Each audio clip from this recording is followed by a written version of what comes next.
দেখুন আমাদের পাবনাতে জামাত নাকি বিএনপি এগিয়ে আছে। আপনারা কমেন্ট বক্সটা দেখলে পরে বুঝতে পারবেন। দেখুন পাবনা 5 আসনে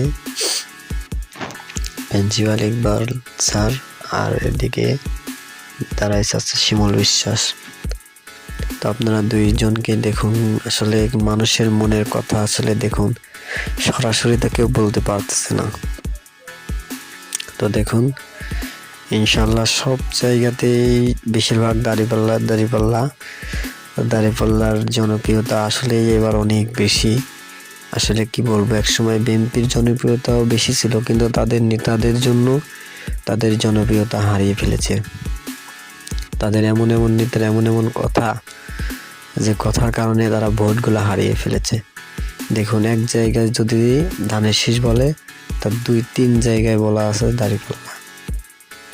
আবার 2 জায়গায় যদি ধানের শীষ বলে, আবার 3-4 জায়গায় বলা আছে দাঁড়িপাল্লা। দেখুন এইখানে পিট 5টা দাঁড়িপাল্লা, এখানে একটা শিমুল বিশ্বাস বলেছে, আবার দাঁড়িপাল্লা, আবার শিমুল বিশ্বাস, আবার দাঁড়িপাল্লা, আবার দাঁড়িপাল্লা, আবার দাঁড়িপাল্লা, আবার দাঁড়িপাল্লা, আবার দাঁড়িপাল্লা। দেখুন কি পরিমাণ, আসলে কি বলবো, আমার তো একটা বিশ্বাস যদি সুস্থ নির্বাচন হয় তবে ইনশাল্লাহ ইসলামের বিজয় 1-2টা ভোটে বিজয় হবে না, লক্ষ লক্ষ ভোটে বিজয় হবে। তো আমিও কমেন্টটা আপনাদেরকে করেই দিই, ধানের শীষে দেওয়া যায় কিনা। তো দেখুন ধানের শীষ লিখতে গেলেও লেখা হয় না ভাই, দাঁড়িপাল্লায় চলে আসে। তো পোস্টটা করে দিলাম।